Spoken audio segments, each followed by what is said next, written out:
La limousine noire glisse sans bruit sur l'asphalte luisant de pluie, les phares des gratte-ciel se reflétant sur sa carrosserie comme des étoiles captives. À l'intérieur, Alexandre ferme les yeux un instant, laissant le ronronnement du moteur noyer le bourdonnement incessant de ses pensées. 38 ans, un empire bâti sur des algorithmes et des acquisitions fulgurantes, des comptes en banque qui gonflent plus vite que les années. Et pourtant, ce soir, il se sent vide comme un hall d'hôtel 5 étoiles à l'aube.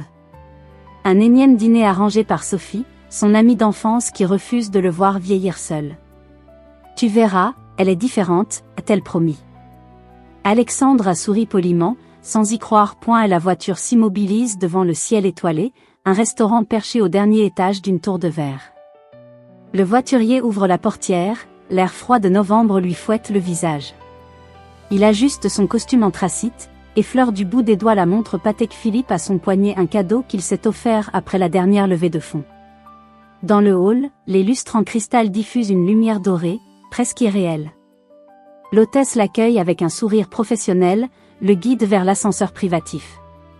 Pendant la montée, il se regarde dans la paroi miroitante, très ciselée, tempe légèrement argentée, regard las. Il se demande combien de temps il tiendra encore ce rôle de PDG intouchable avant que la solitude ne l'avale tout entier. Et la table est réservée près de la baie vitrée, avec vue sur la ville qui palpite en contrebas. Alexandre s'assoit, commande un verre d'eau gazeuse et il ne boit plus avant minuit. Il consulte son téléphone par réflexe. 3 appels manqués, 7 mails urgents. Il les ignore. Sophie lui a demandé de « déconnecter » pour une fois. Il pose l'appareil face contre la nappe blanche, comme on enterre une arme. Elle arrive avec 5 minutes de retard, essoufflée, une mèche rebelle collée à sa joue rougie par le froid. Claire. Cheveux châtains noués en un chignon lâche, robe bleu nuit toute simple qui semble sortie d'une autre époque. Elle serre un petit sac contre elle comme un bouclier. Alexandre se lève par politesse, lui tend la main. Sa paume est chaude, un peu moite. Il note la finesse de ses doigts, les ongles courts sans vernis. Institutrice, a dit Sophie. Mère célibataire. Rien qui ne corresponde à son monde de tailleur sur mesure et de jet privé. Il s'assoit. Le serveur verse le vin, Alexandre décline, Claire accepte un demi-verre. Le silence s'installe, épais comme la nappe amidonnée. Il pose les questions d'usage, celles qu'il a répétées mentalement dans la limousine. Métier, passion, dernier voyage. Claire répond avec douceur, sans emphase. Elle enseigne en primaire, adore les livres pour enfants, n'a pas pris l'avion depuis 7 ans. Alexandre hoche la tête, mais son esprit vagabonde déjà vers la fusion en cours avec une start-up californienne. Il se surprend à compter les bulles dans son verre d'eau. Claire parle de son fils, Léo, 6 ans et demi. Il est curieux de tout, dit-elle, un sourire timide aux lèvres. Alexandre visualise un enfant bruyant, des jouets éparpillés, des nuits courtes. Il n'a jamais su quoi dire aux enfants. Il se contente d'un « c'est bien » qui sonne creux même à ses propres oreilles. Soudain, Claire baisse les yeux, inspire profondément. Quand elle relève la tête, ses pupilles brillent d'une intensité nouvelle. « Alexandre, vous ne vous souvenez vraiment pas de moi ?» Sa voix tremble légèrement, comme une corde de piano qu'on effleure trop fort. Et elle fronce les sourcils, fouille dans sa mémoire. Des milliers de visages défilent, investisseurs, journalistes, ex-petites amies. Rien. Il secoue la tête, gêné. Je suis désolé, nous nous sommes déjà croisés ?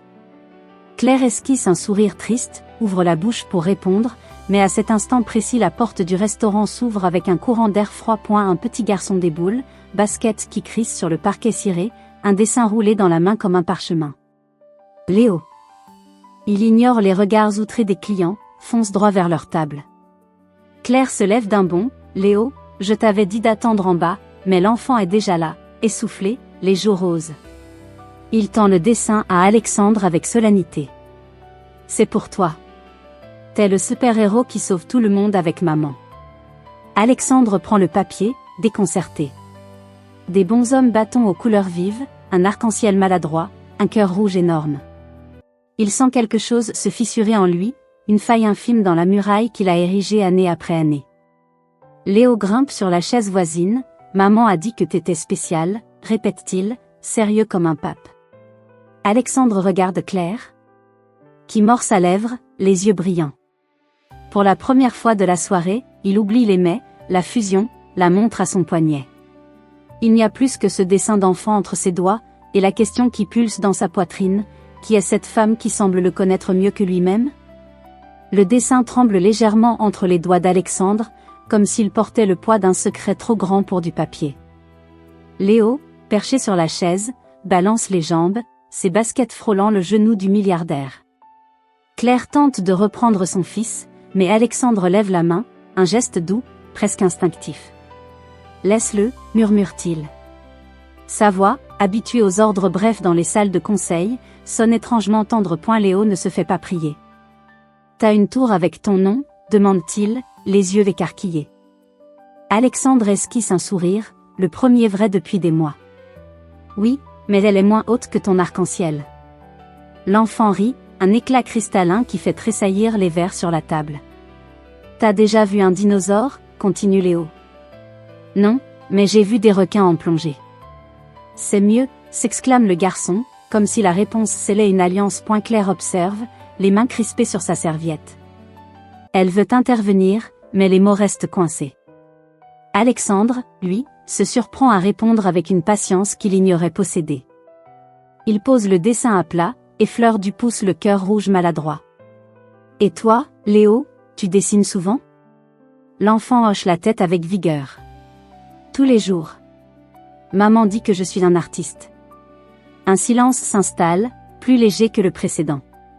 Puis Léo, sérieux soudain, plante son regard dans celui d'Alexandre. « Pourquoi t'es tout seul ?» La question tombe comme une pierre dans l'eau calme. Alexandre sent son souffle se bloquer. Il ouvre la bouche, cherche une réponse polie, mais rien ne vient. Claire baisse les yeux, une larme perlant au coin de sa paupière. Léo ne lâche pas, maman dit que t'étais son meilleur ami avant. Mais t'es parti loin. Pourquoi t'es revenu pas nous voir? Chaque mot est un coup de burin dans la carapace d'Alexandre. Il regarde Claire, qui mord sa lèvre inférieure. Des images floues surgissent, une cour d'école ensoleillée, des rires, une promesse chuchotée sous un chêne. Il secoue la tête, incrédule. Claire, c'était toi?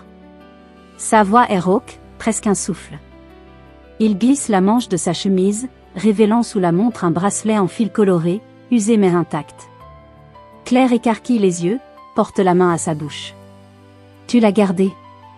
murmure-t-elle. Léo, sentant l'émotion, se blottit contre sa mère.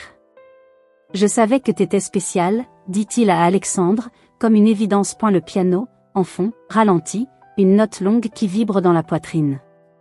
Alexandre sent ses yeux picoter. Il comprend enfin, ce n'est pas un rendez-vous arrangé. C'est un retour en arrière de 25 ans, dans les bras d'une fillette qui lui avait juré, à jamais. Léo, inconscient du poids de l'instant, tend la main et touche le bracelet. C'est joli. Maman en a un pareil dans sa boîte à trésors. Alexandre ferme les yeux. Il revoit Claire, 13 ans, ses genoux écorchés, lui nouant les fils autour du poignet.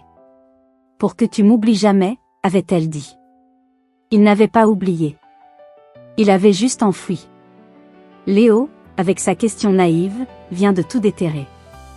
Les saisons ont filé comme des pages de calendrier arrachées trop vite. Un parc ensoleillé, feuilles dorées tourbillonnant autour d'un banc où Alexandre, Claire et Léo marchent main dans la main. Léo court devant, un cerf-volant rouge dans le ciel. Alexandre porte un jean, une chemise ouverte, le bracelet enfile toujours au poignet. Il rit quand Léo crie, plus haut, « Papa !» Le mot « papa », prononcé sans hésiter, fait vibrer quelque chose de neuf en lui. Dans un bureau lumineux, il signe les statuts d'une fondation.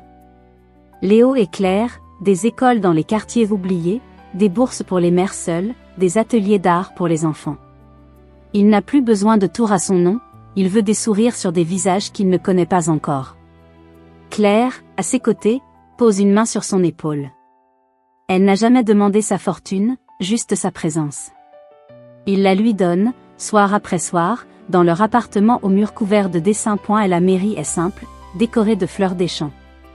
Léo, costume trop grand, tient les alliances sur un coussin en velours. Alexandre regarde Claire, robe blanche fluide, yeux brillants. Tu m'as retrouvé quand j'étais perdu, dit-il, la voix tremblante. Tu m'as appris que l'amour n'attend pas qu'on soit prêt, il attend qu'on ouvre la porte. Claire sourit, une larme roulant sur sa joue. Léo applaudit quand ils s'embrassent point plus tard, sur un balcon face au coucher de soleil, la ville scintille en contrebas. Alexandre passe le bracelet usé au poignet de Léo. Il t'appartient maintenant. Garde-le pour quelqu'un qui en aura besoin. Léo hoche la tête, sérieux. Claire se blottit contre Alexandre, la tête sur son épaule. Le vent emporte leur rire. Alexandre murmure, l'amour ne meurt jamais. Il attend, patiemment, qu'on le retrouve.